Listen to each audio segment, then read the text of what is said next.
소크라테스의 지혜 사편 나이 드는 것이 아름다울 수 있다. 안녕하세요, 여러분. 지난 시간에는 소크라테스가 말한 우정과 사람 이야기를 함께 나눴습니다. 좋은 사람 하나가 세상 모든 재산보다 값지다고 했지요. 오늘은 네 번째 이야기입니다. 주제는 나이 드는 것입니다. 솔직히 말씀드리면 나이 드는 게 마냥 좋은 사람은 없을 겁니다. 몸이 예전 같지 않고 잊어버리는 것도 많아지고 세상은 점점 내가 모르는 것들로 가득 차가고 거울을 보다가 문득 멈칫할 때가 있지요. 언제 이렇게 되었나 싶어서요. 분명히 마음은 예전과 크게 다르지 않은 것 같은데 몸과 세상이 나를 두고 너무 빨리 달아나는 느낌. 그 서글픔이 낯설지 않으시죠? 그런데 소크라테스는 나이 드는 것을 전혀 다른 시각으로 바라봤습니다. 그는 말했습니다. 인생의 가장 아름다운 계절은 봄이 아니라 가을일 수 있다고요. 봄의 꽃도 아름답습니다. 여름의 열기도 강렬합니다. 하지만 가을만이 가진 것이 있습니다. 깊이입니다. 색깔입니다. 그리고 여유입니다. 봄꽃은 예쁘지만 서두릅니다. 가을 단풍은 느립니다. 그래서 오래 기억됩니다. 오늘 그 이야기를 함께 들어보겠습니다. 첫 번째 이야기, 지혜는 나이와 함께 온다. 소크라테스는 이런 말을 했습니다. 지혜는 나이와 함께 온다. 오래 살았다는 것은 많이 생각해봤다는 것이다. 이 말이 참 위로가 됩니다. 우리 사회는 젊음을 너무 높이 삽니다. 빠른 것, 새 것, 젊은 것이 좋은 것이라는 분위기가 있지요. 광고만 봐도 그렇습니다. 잡지를 봐도 그렇습니다. 화면 속에서 빛나는 사람들은 언제나 젊고 팽팽합니다. 그러다 보니 나이 드신 분들이 스스로를 낮추게 됩니다. 나는 이제 쓸모없어. 나 같은 늙은이가 뭘 알겠어. 그냥 구석에 있어야지. 저는 이 말이 가장 가슴 아픕니다. 소크라테스는 그것이 잘못된 생각이라고 했습니다. 오래 살았다는 건 오래 경험했다는 뜻입니다. 기쁨도, 슬픔도, 실패도, 회복도, 기다림도, 포기도, 다시 시작함도. 그 모든 것을 다 겪어봤다는 뜻입니다. 그 경험에서 나오는 통찰을 젊은 사람은 아직 가질 수 없습니다. 책으로 배운 지식과 살면서 몸으로 익힌 지혜는 다릅니다. 책은 배신하지 않는 법을 설명할 수 있습니다. 하지만 실제로 배신을 당하고 그것을 견뎌낸 사람만이 그 고통과 회복의 무게를 압니다. 책은 사랑에 대해 수천 페이지를 쓸 수 있습니다. 하지만 수십 년 한 사람 곁에서 함께 늙어가며 다툼도 하고 화해도 하고 그래도 손을 잡고 있는 사람만이 아는 사랑이 있습니다. 그것이 지혜입니다. 그리고 그것은 나이 든 분들에게만 있습니다. 여러분이 가진 것은 그것입니다. 어떤 자격증보다, 어떤 학위보다 귀한 것. 그것을 부끄러워하지 마세요.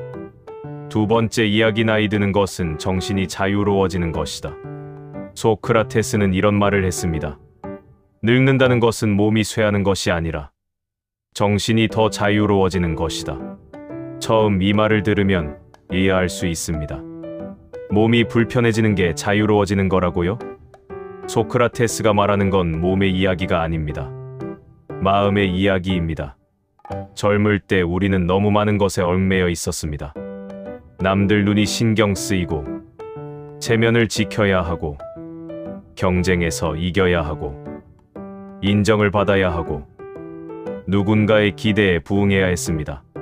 직장에서는 상사의 눈치를 받고, 사회에서는 이웃의 눈치를 받고, 가정에서도 누군가를 실망시키지 않으려 자신을 눌렀습니다. 하고 싶은 말이 있어도 참았습니다. 가고 싶은 곳이 있어도 미뤘습니다. 울고 싶어도 꾹 참았습니다. 그 모든 것이 쌓여 있었던 거지요. 그런데 나이가 들면 그것들이 조금씩 가벼워집니다. 더 이상 남들 눈치 그렇게 보지 않아도 되고, 체면 때문에 하고 싶은 말 못 참지 않아도 되고, 그냥 내가 좋아하는 것을 해도 되는 나이가 됩니다. 먹고 싶은 건 먹어도 되고, 만나고 싶은 사람 만나도 되고, 하기 싫은 것은 정중하게 거절해도 되는 나이.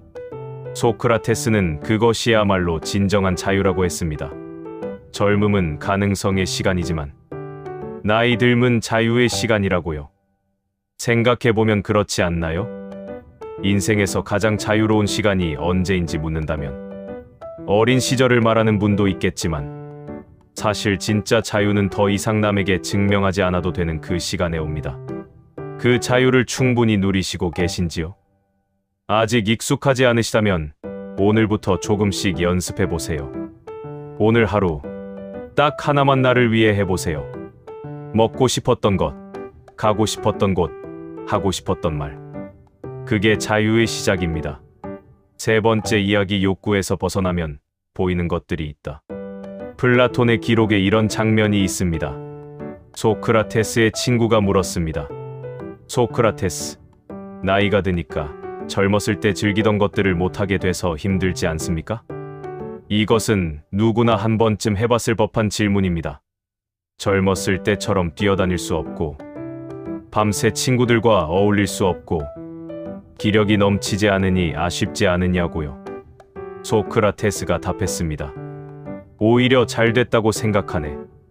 젊었을 때는 몸의 욕구에 이끌려 진짜 중요한 것을 못 봤거든. 이제는 그것들에서 벗어나니 훨씬 선명하게 보이는 것들이 있어. 이 대화가 참 인상 깊습니다. 젊었을 때는 먹고 싶고 갖고 싶고 이루고 싶은 것들이 너무 많았습니다. 더 좋은 차, 더 큰 집, 더 높은 자리, 더 많은 돈. 그것들을 향해 달려가는 동안 다른 것들은 눈에 들어오지 않았습니다. 옆에 있는 사람을 제대로 보지 못했습니다. 오늘 하루 날씨가 어떤지 느낄 겨를이 없었습니다. 맛있는 밥 한 그릇에 감사할 마음의 여유가 없었습니다. 욕구가 시야를 가리고 있었던 겁니다. 그런데 나이 들면서 그 욕구들이 잦아들면 정말로 중요한 것들이 눈에 들어오기 시작합니다. 아침 햇살의 따뜻함, 오래된 친구의 목소리, 손자의 웃음, 밥 한 그릇의 감사함, 창밖으로 내리는 봄비 소리, 누군가가 아무 이유 없이 건네주는 따뜻한 차 한 잔. 이것들이 실제로는 더 큰 행복이었다는 것을 나이 들어서야 비로소 알게 됩니다. 소크라테스는 그게 잃어버린 것이 아니라 얻은 것이라고 했습니다. 뭔가를 많이 잃은 것 같아서 서글프셨던 분들께 오늘 이 말씀을 드리고 싶습니다. 당신은 사실 많은 것을 얻고 있습니다. 다만 그것이 이전과 다른 모양을 하고 있어서 처음에는 알아보기가 어려울 뿐입니다. 조용히 앉아서 오늘의 작은 것들을 한번 살펴보세요. 거기에 이미 충분한 것들이 있을 겁니다. 네 번째 이야기, 아름다운 노년은 가꾸는 것이다. 소크라테스는 이런 말을 했습니다. 아름다운 노년은 저절로 오지 않는다. 젊을 때부터 내면을 가꾸어야 한다.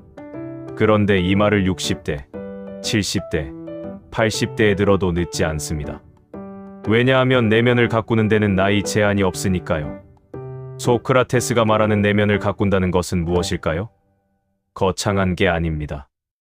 매일 무언가를 생각하고, 매일 무언가에 감사하고, 매일 무언가를 배우려 하고, 매일 누군가에게 따뜻하게 대하는 것. 이것들이 쌓여서 아름다운 노년이 된다고 소크라테스는 말합니다. 생각한다는 것은 대단한 일이 아닙니다. 오늘 내가 한 일을 돌아보는 것, 누군가에게 한 말이 적절했는지 생각해보는 것, 내가 잘못한 것이 있다면 마음속으로 사과를 건네는 것, 이 정도면 충분합니다. 감사한다는 것도 마찬가지입니다. 대단한 일에 감사하지 않아도 됩니다. 오늘 밥을 먹을 수 있었던 것, 오늘 눈을 뜰 수 있었던 것, 오늘 통화할 수 있는 사람이 한 명이라도 있다는 것, 그것으로 충분합니다. 배운다는 것도 학원에 가거나 책을 읽어야만 하는 게 아닙니다. 오늘 본 뉴스 중에서 하나 더 깊이 생각해보는 것, TV에서 모르는 것이 나왔을 때 그냥 넘기지 않고 한번 찾아보는 것, 손자나 손녀에게 요즘 세상에 대해 물어보는 것, 그것이 배움입니다. 얼굴의 주름은 세월이 만들지만 눈빛의 깊이는 삶의 태도가 만듭니다. 나이 들어도 빛나는 사람들이 있습니다. 그 빛은 젊음에서 오는 게 아니라 살아온 방식에서 오는 겁니다. 그 방식이 바로 지금 이 순간에도 만들어지고 있습니다. 오늘 하루가 그 방식의 일부가 됩니다. 그러니 오늘 하루도 소홀히 하지 마세요. 5번째 이야기 잘 산다는 것의 의미. 소크라테스는 이런 말을 했습니다. 인생에서 가장 중요한 것은 단지 사는 것이 아니라 잘 사는 것이다. 잘 산다는 게 무엇일까요? 많은 사람들이 잘 산다는 것을 이렇게 생각합니다. 좋은 집에 사는 것, 돈이 넉넉한 것, 자식들이 잘 되는 것, 건강한 것. 이것들이 갖춰지면 잘 사는 거라고요. 물론 이것들도 중요합니다. 건강하지 않으면 힘들고 돈이 너무 없으면 걱정이 되지요. 그것을 부정하는 게 아닙니다.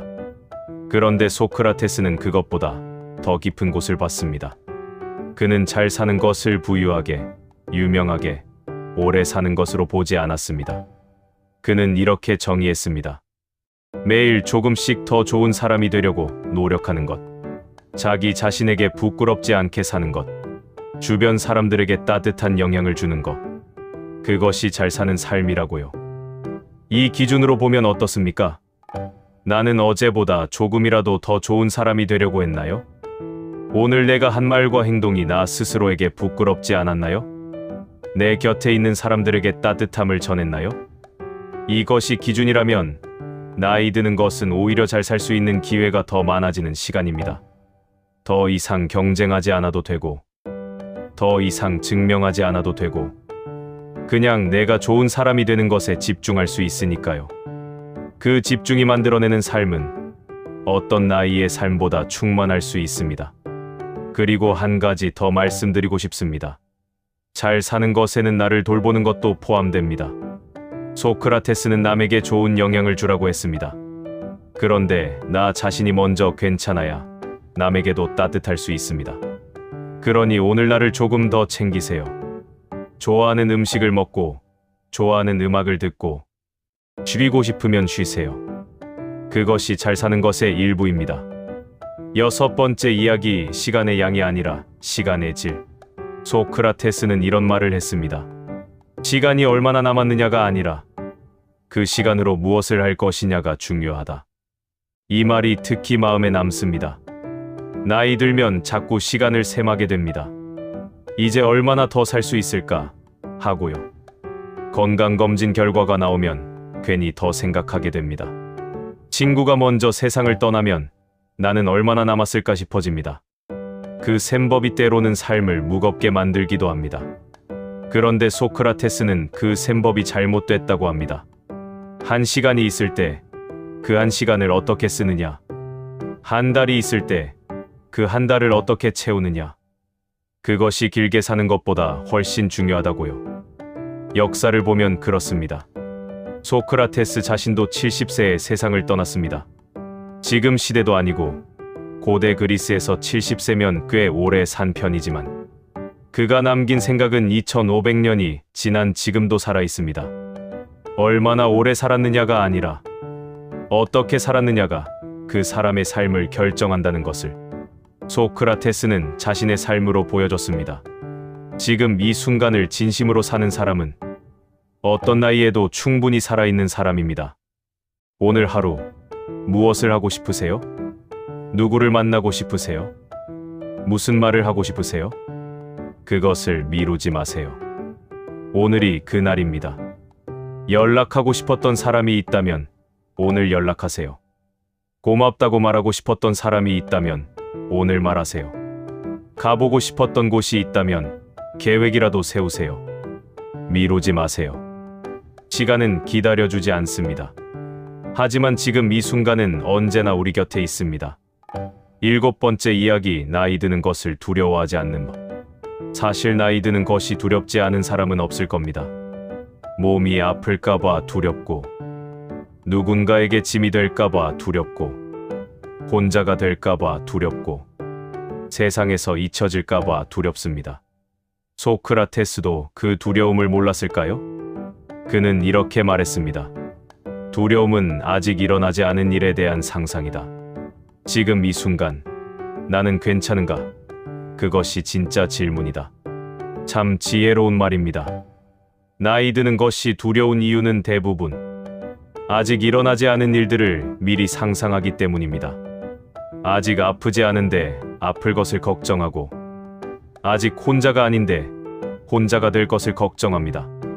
물론 그 걱정이 전혀 쓸데없다고 말하는 게 아닙니다. 대비는 해야 합니다. 하지만 걱정이 오늘 하루를 잡아먹게 두어서는 안 된다는 겁니다. 소크라테스는 말합니다. 지금 이 순간에 집중하라고요. 지금 이 순간 나는 숨을 쉬고 있습니다.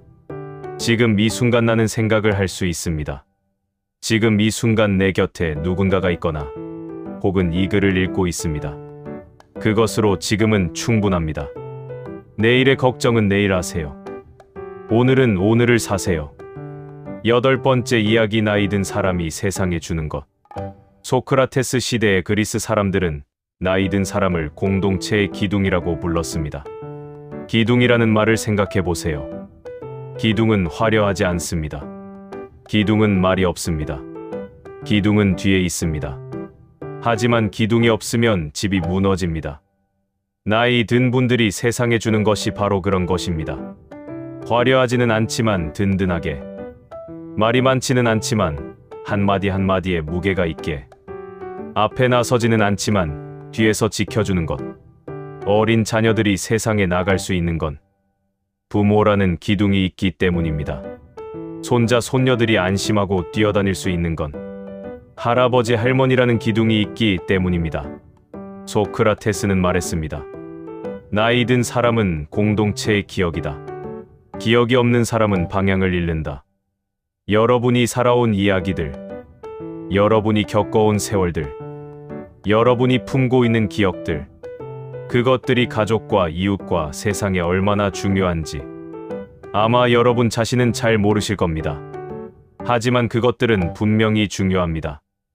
여러분이 있다는 것만으로 세상 어딘가에 뿌리가 있는 겁니다.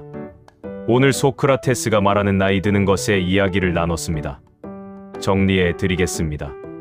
지혜는 나이와 함께 온다고 했습니다. 여러분이 살아온 세월이 곧 지혜입니다. 나이 드는 것은 몸이 쇠하는 것이 아니라 정신이 자유로워지는 것이라 했습니다. 이제 더 이상 증명하지 않아도 됩니다. 그게 자유입니다.